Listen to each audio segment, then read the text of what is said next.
Cotton சாரீஸ்லாம் கூட நல்லா இருக்கு. எல்லாம் உள்ளே நல்லா சர்வீஸ் பண்றாங்க. So happy to be here at the Velvet Stores and buy these sarees. Velvet Stores, Usman road, T Nagar, Chennai மற்றும் தூத்துக்குடி. தமிழர் தலைவர் ஐயா ஆசிரியர் உள்ளிட்ட அனைத்து கட்சி தலைவர்களே, உங்கள் அனைவருக்கு நன்பான வணக்கத்தை தெரிவித்துக் கொள்வதற்காக அவசியமான அனைத்து கட்சி கூட்டத்துக்கு வருகை இருந்திருக்கக்கூடிய அனைவரையும் நான் வரவேற்கிறேன். இது அரசியல் நோக்கமில்லாத கூட்டம். மக்களாட்சியின் மாண்பை காப்பதற்காக நாம் இங்க கூடியிருக்கிறோம். மக்கள் தான் இந்திய ஜனநாயகத்தோட எஜமானர்கள். அந்த மக்கள் தான் நம்மை தேர்ந்தெடுக்கிறாங்க. ஜனநாயகத்தோட உடலும் உயிரும் வாக்குரிமை தான். வாக்காளர்களுடைய வாக்குரிமைக்கு அச்சுறுத்தல் வந்திருக்கு.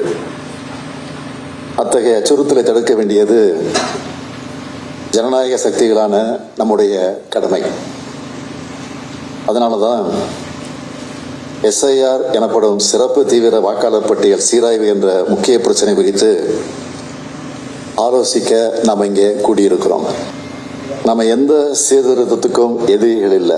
ஆனா மக்களுடைய வாக்குரிமையை பிடிக்கிற விதமா, அவங்களை அச்சுறுத்தக்கூடிய விதமா பீகார்ல நடந்த SIR இப்போ தமிழ்நாடு உள்ளிட்ட மாநிலங்களையும் நடக்க போகுது. இதுக்கு எதிரான தமிழ்நாட்டோட உணர்வை வெளிப்படுத்த வேண்டியது இன்றைய முக்கிய தேவை. நேர்மையான தேர்தலை நடத்த உண்மையான வாக்காளர் பட்டியல் அவசியம் என்பதை யாரும் மறுக்கல. ஆனா அதுக்கான உரிய கால அவகாசத்தை கொடுக்கணும்.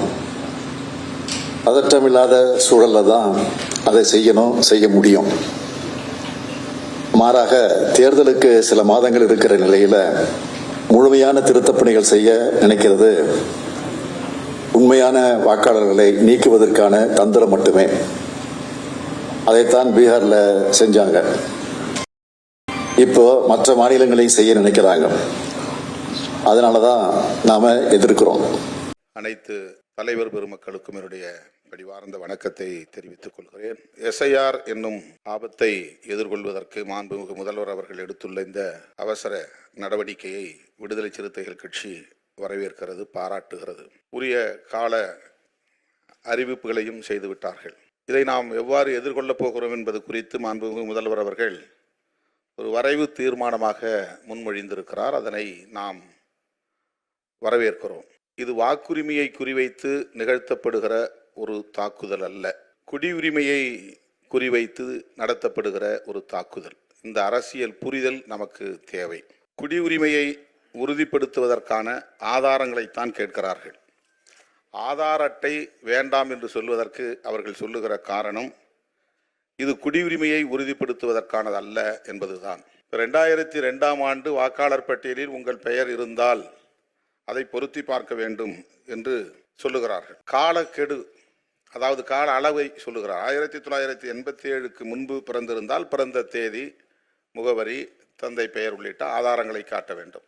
87லிருந்து 2004க்குள் பிறந்திருந்தால், இந்தியாவில் பிறந்திருந்தால் அதற்குரிய பிறந்த தேதி மற்றும் பிறந்த இடம் நிரூபிக்கும் ஆவணத்தை அளிக்க வேண்டும். குடியுரிமையை உறுதிப்படுத்துவதற்கான ஒரு ஏற்பாடு.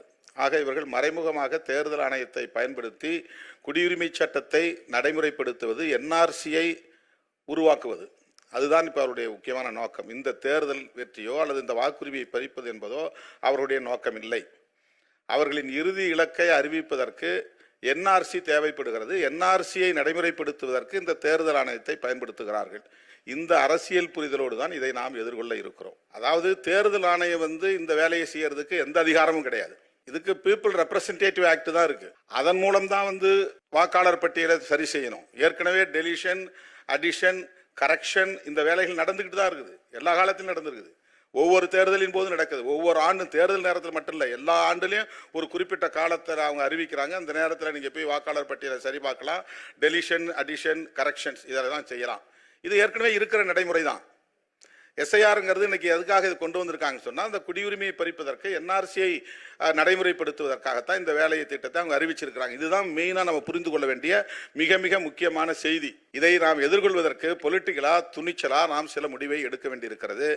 எனவே இந்த வாக்காளர் பட்டியலை சரி பண்ணுறது கூட கைட்லைன்ஸ் இல்லைங்கிறது ஒரு புறம், அதை விட முக்கியமாக தேர்தல் நடக்கிற அந்த காலத்தில் ஓராண்டில் இதை செய்யக்கூடாதுங்கிறது சட்டம் இருக்கு, அதுக்கான ஆக்ட் இருக்கு. முன்னால ஒரு வருஷத்துக்கு முன்னாடி நடத்தணும் அல்லது ஒரு தேர்தலுக்கு பின்னால நடத்தணும். தேர்தல் நடத்தி முடிச்சுட்டு செய்ய சொல்லலாம், இல்லைன்னா உச்சநீதிமன்ற தீர்ப்பு வரட்டும், இந்த வழக்கு முடியட்டும், அதுக்கு பிறகு செய்யன்னு சொல்லலாம். என்ஆர்சியை நடைமுறைப்படுத்துவதற்காக செய்றீங்க, அதனால இதை இப்போ நடைமுறைப்படுத்தக்கூடாது. நாங்கள் இதை கடுமையாக எதிர்க்கிறோம். அனைத்து கட்சி கூட்டத்தினுடைய இந்த முக்கியத்துவமான நிகழ்ச்சிக்கு தலைமை தாங்குகிற தமிழ்நாட்டினுடைய மாண்புமிகு முதலமைச்சரும் திராவிட முன்னேற்ற கழகத்தினுடைய தலைவருமான அருமை சகோதரர் மாண்புமிகு தளபதி ஸ்டாலின் அவர்களே, பங்கேற்றிருக்கக்கூடிய அனைத்து கட்சிகளினுடைய மதிப்புமிகு தலைவர்களே, வணக்கம். தமிழ்நாட்டினுடைய நலன்களையும் உரிமைகளையும் ஜனநாயகத்தையும் பாதுகாப்பதற்கு ஒரு பேராபத்தான ஒரு சூழ்நிலையை எதிர்கொள்வதற்கு ஜனநாயகத்தினுடைய ஆணிவேரையே அறுக்கக்கூடிய வேளையில் மத்திய அரசினுடைய ஏவுதலில் தேர்தல் ஆணையமே முனைந்திருக்கக்கூடிய இந்த நேரத்தில் கருத்துக்களை ஆலோசனைகளை பெற்று அதன் அடிப்படையிலே ஒரு தீர்மானத்தை நிறைவேற்ற வேண்டும் என்று நீங்கள் முடிவெடுத்திருப்பது வரவேற்கத்தக்கது.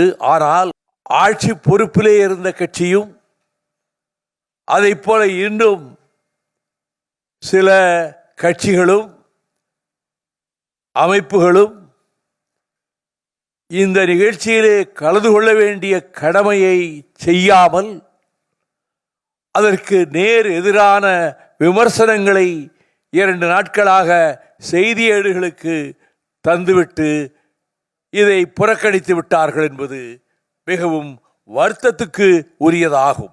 பீகார் மாநிலத்தில் இந்த சிறப்பு தீவிர வாக்காளர் பட்டியல் திருத்தப்படி ஏற்படுத்தப்பட்ட போது இப்பொழுது பீகார் மாநிலத்தைச் சேர்ந்த 6.5 லட்சம் பேர் தமிழகத்திலே வேலைக்காக தங்கியிருக்கிறார்கள் என்றும் இவர்களது பெயர்கள் பீகார் மாநில வாக்காளர் பட்டியலிலிருந்து நீக்கப்படுவதால் இனி அவர்கள் தங்களது பெயரை தமிழகத்தின் வாக்காளர் பட்டியலிலேயே சேர்த்துக் கொள்ளலாம் என்றும் இதில் சென்னையில் மட்டும் 3.5 லட்சம் பீகார் மாநிலத்தவர் இருக்கிறார்கள் என்றும் கோவையிலும் திருப்பூரிலும் அதிக எண்ணிக்கையிலே உள்ளனர் என்பதையும் பார்க்கிற போது கடந்த 2011ஆம் ஆண்டு மக்கள் தொகை கணக்கீட்டின்படி தமிழகத்தில் 34,87,974 வெளிமாநிலத்தவர்கள் வேலைக்கு தங்கியுள்ளனர்.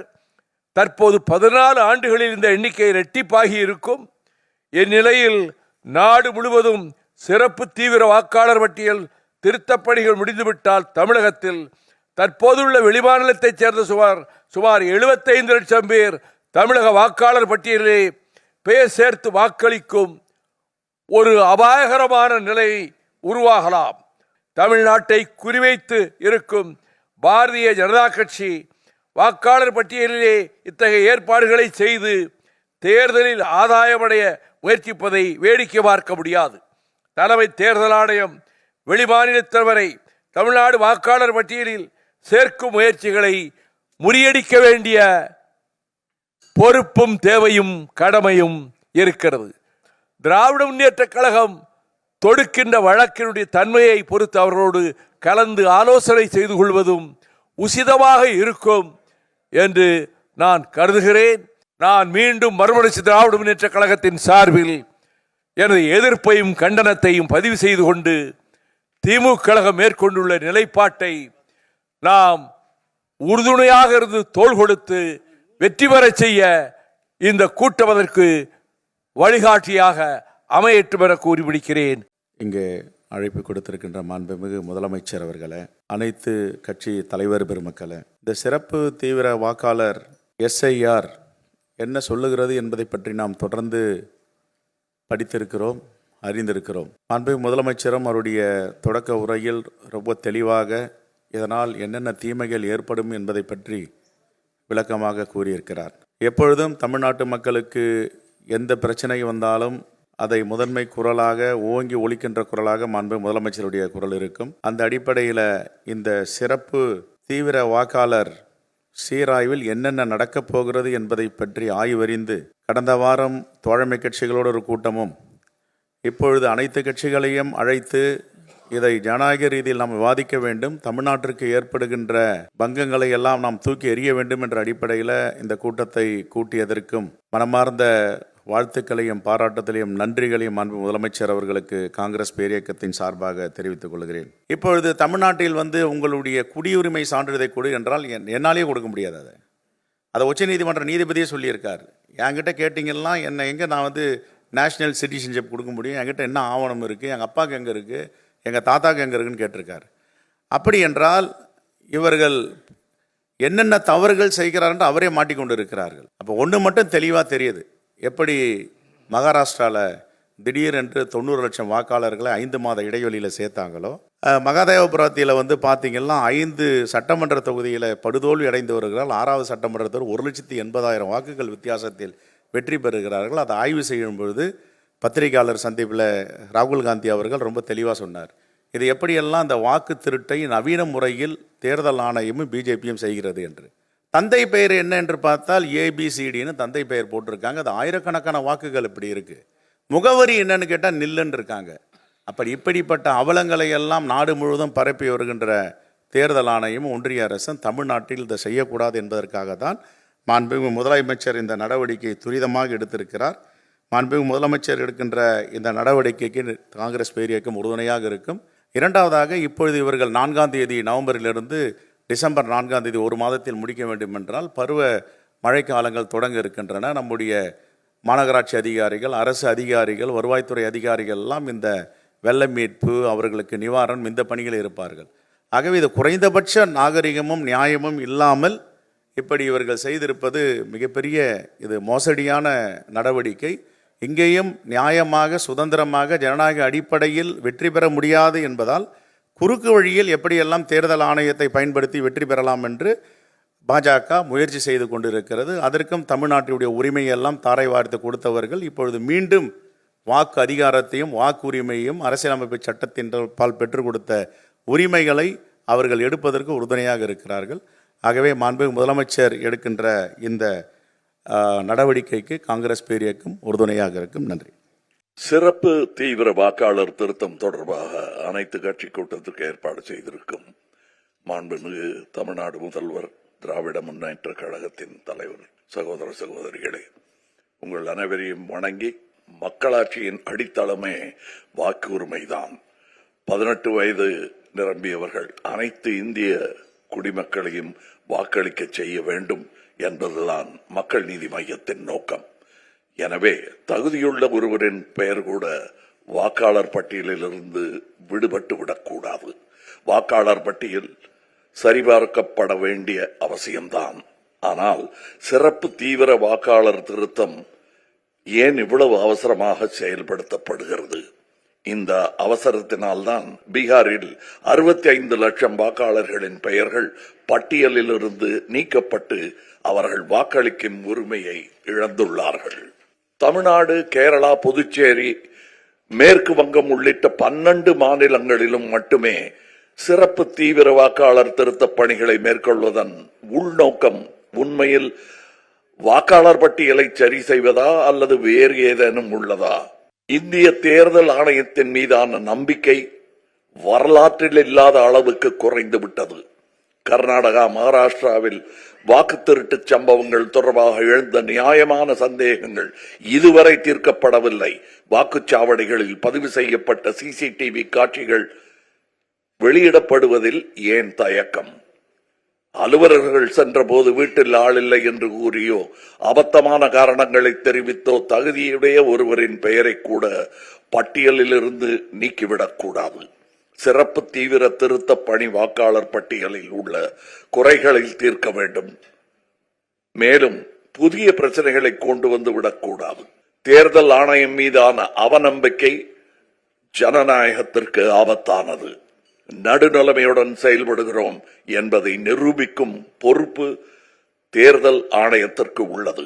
எனவே அவசர கோலத்தில் சிறப்பு தீவிர வாக்காளர் திருத்த பணிகளை மேற்கொள்ளாமல் நிதானமாகவும் முழுமையாகவும் இப்பணியை 2026 தமிழ்நாடு சட்டமன்ற தேர்தல் முடிந்த பிறகு மேற்கொள்ள வேண்டும் என்பதே மக்கள் நீதி மய்யத்தின் நிலைப்பாடு. தமிழக முதலமைச்சர் திராவிட முன்னேற்ற கழகத்தின் தலைவர் அண்ணன் தளபதி அவர்களுக்கு நெஞ்சார்ந்த நன்றி.